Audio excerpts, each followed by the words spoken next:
নবদ্বীপে ব্রাহ্মণকুলে আবির্ভূত স্বরূপ দামোদর। পূর্বাশ্রমের নাম পুরুষোত্তম আচার্য। মহাপ্রভু যখন সন্ন্যাস নিলেন, পুরুষোত্তম দুঃখে পাগলের মতো হয়ে গেলেন। ছুটলেন কাশীতে। সন্ন্যাসী চৈতন্যানন্দকে আশ্রয় করলেন। বললেন, আমিও সন্ন্যাস নেব। পুরুষোত্তম গুরুর কাছ থেকে সন্ন্যাস নিলেন, কিন্তু শিখাসূত্র ত্যাগ করলেন না, নিলেন না যোগপট্ট। স্বরূপে অবস্থান করলেন বলে তাঁর নাম হল স্বরূপ দামোদর। গুরু আদেশ করলেন, বেদান্ত পড়ো, পড়ে আর সকলকে পড়াও। স্বরূপ বললেন, নিশ্চিন্তে কৃষ্ণ ভজনা করব বলেই আমার সন্ন্যাস। কৃষ্ণ ছাড়া আমি আর কিছু জানি না, জানবার আছে বলেও মনে করি না। যদি অনুমতি করেন তো আমি নীলাচলে চলে যাই। গুরু চৈতন্যানন্দ সম্মতি দিলেন। স্বরূপ প্রভুর দ্বিতীয় স্বরূপ, প্রেমময় দেহ, কৃষ্ণ রসতত্ত্বের জাগ্রত বিগ্রহ। এদিকে আবার পণ্ডিতের চূড়ামণি, কিন্তু থাকেন নিঃশব্দে নির্জনে, কৃষ্ণ তন্ময়তার আনন্দে। স্বরূপ সঙ্গীতে গন্ধর্ব, শাস্ত্রজ্ঞানে বৃহস্পতি। দাক্ষিণাত্য পর্যটন করে মহাপ্রভু নীলাচলে ফিরেছেন। স্বরূপ তাঁর পায়ে লুটিয়ে পড়লেন। শ্লোকবন্ধে বললেন, হে শ্রী চৈতন্য, হে দয়ানিধি, আমাকে তোমার দয়া হোক। যে দয়ায় সমস্ত খেদ দূরে যায়, যা নির্মল, যা আনন্দবর্ধন, যা সমস্ত শাস্ত্র বিবাদ নিরস্ত করে, যা অখণ্ড ভক্তি সুখের উৎস, যার চিরন্তন মর্যাদা একমাত্র মাধুর্যে, সেই অসামান্য কৃপা আমার জীবনে প্রকাশিত করো। মহাপ্রভু স্বরূপকে আলিঙ্গন করলেন। বললেন, আমি স্বপ্ন দেখেছিলাম তুমি আসবে। তুমি না এলে কৃষ্ণ কথার আনন্দ আস্বাদ করি কি করে? স্বরূপ বললেন, তুমি সন্ন্যাস নিয়েছ জেনেও আমি তোমার সঙ্গে না এসে কাশী গিয়েছিলাম। আমার অপরাধের মার্জনা নেই, কিন্তু আমি তোমাকে ছাড়লেও তুমি আমাকে ছাড়োনি। কৃপার রজ্জু গলায় বেঁধে আমাকে এখানে টেনে এনেছ। মহাপ্রভু স্বরূপের জন্যে নিভৃত বাসস্থান ঠিক করে দিলেন। পরিচয় করিয়ে দিলেন পার্শ্বদের সঙ্গে। নীলাচলবাসী ভক্তদের মধ্যমণি স্বরূপ দামোদর।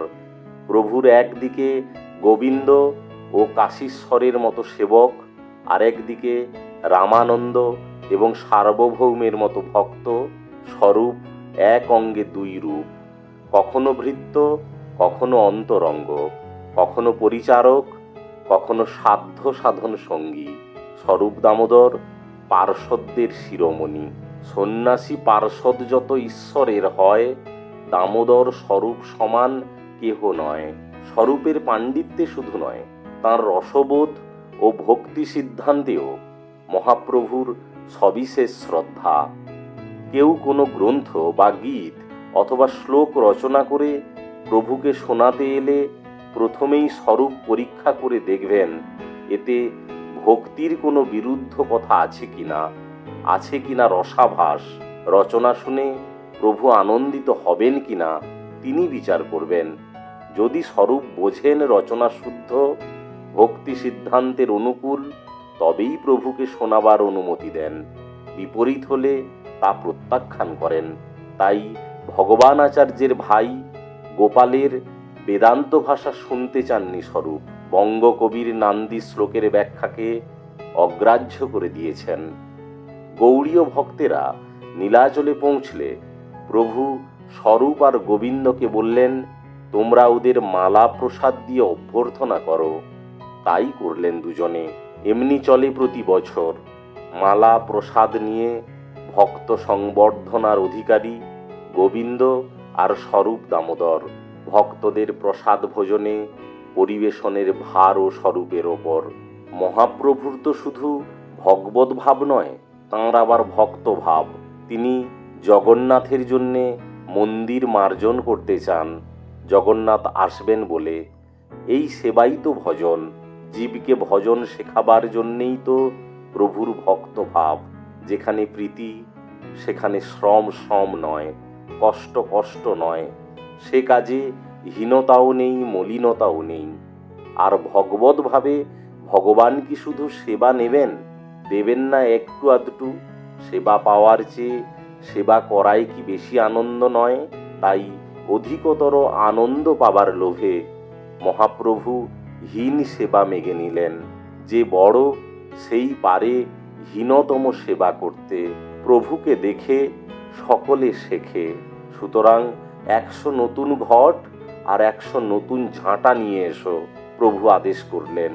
মন্দিরের পরিছা বললেন, রাজা হুকুম জারি করেছেন, প্রভু যা ইচ্ছা করেন তাই হবে। প্রভু নিজের হাতে ঝাঁট দিতে লাগলেন। বললেন, তৃণধূলির পরিমাণে বুঝব কে কত পরিশ্রম করেছে। দেখা গেল প্রতিযোগিতায় কেউ মহাপ্রভুর সঙ্গে পারেনি।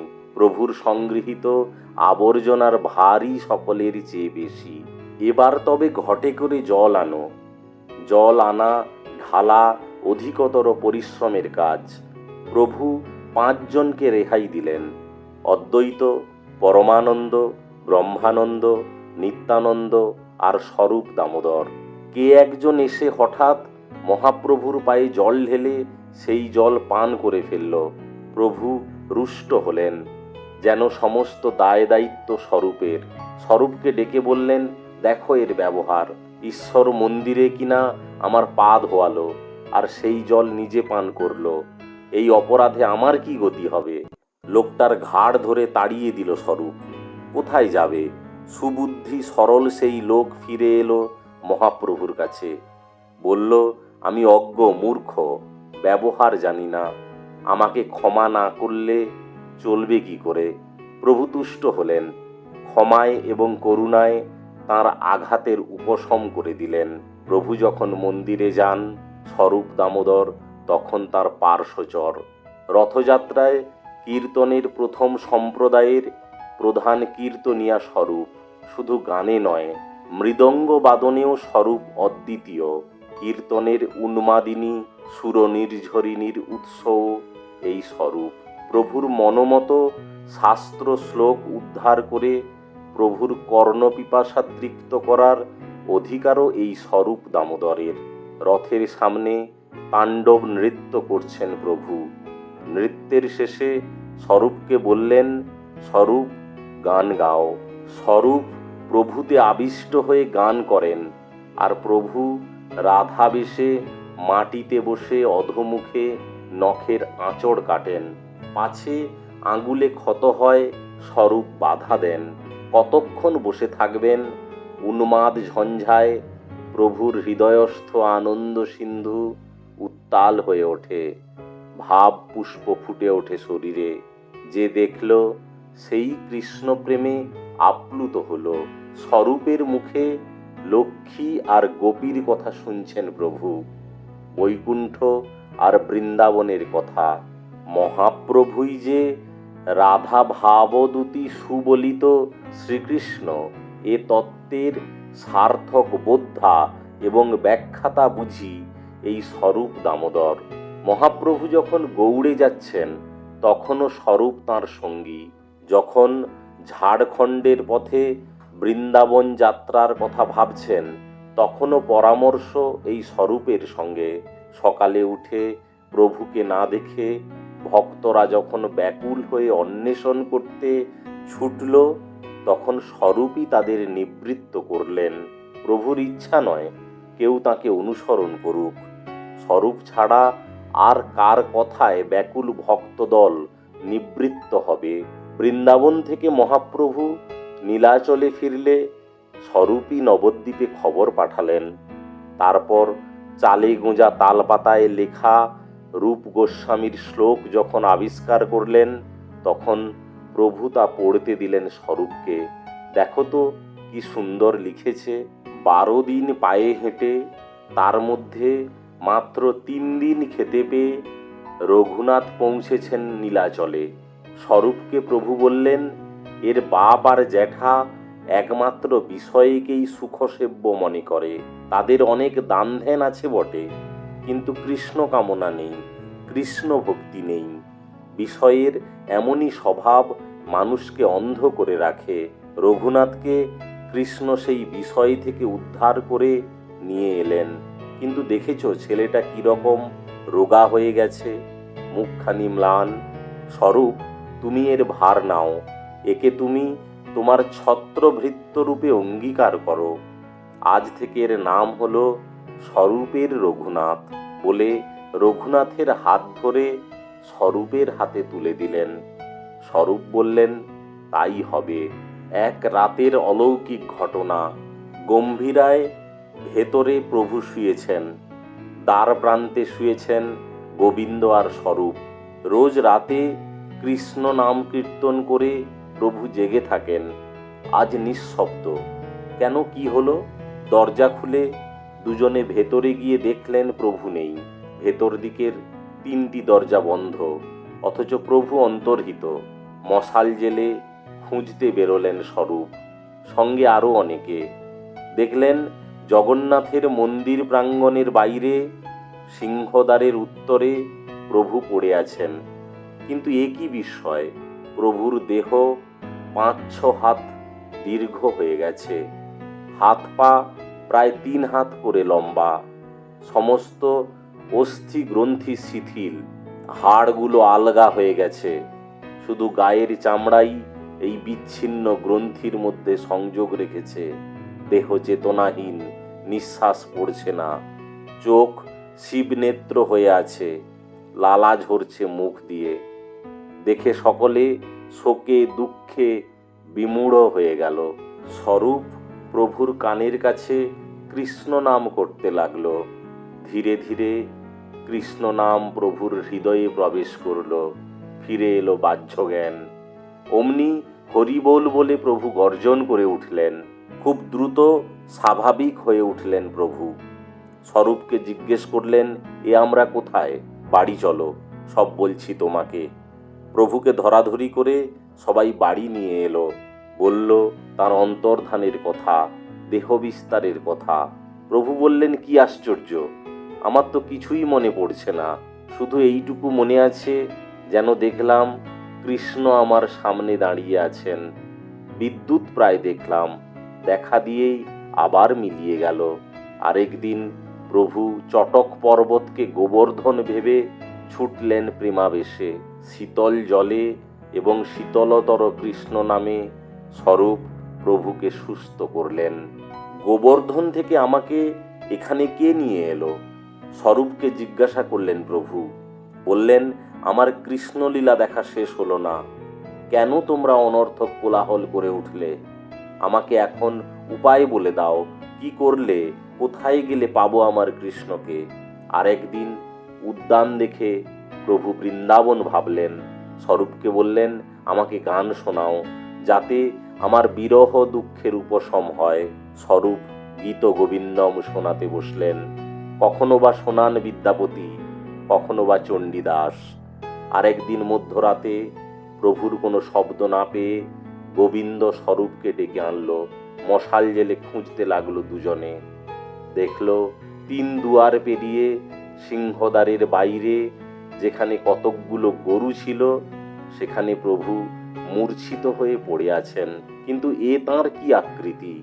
সমস্ত হাত পা শরীরের মধ্যে ঢোকানো, কুর্মের আকার হয়ে পড়ে আছেন।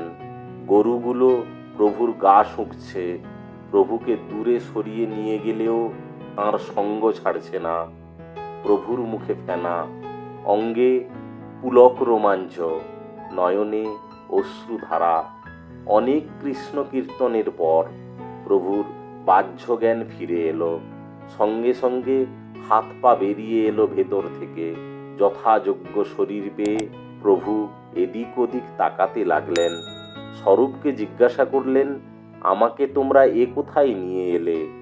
বেণুধ্বনি শুনে আমি বৃন্দাবনে গিয়েছিলাম।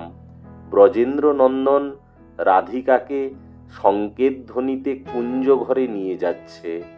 শুনতে পেলাম তার ভূষণ সিঞ্জন। সখীদের সঙ্গে আমিও পিছু পিছু যাচ্ছিলাম, তোমরা কোলাহল করে উঠলে। মহাপ্রভুর মরমী ভক্ত ছিলেন স্বরূপ দামোদর। ভাবাবেশে কখনো প্রভু তাকে সখী বলে মনে করতেন।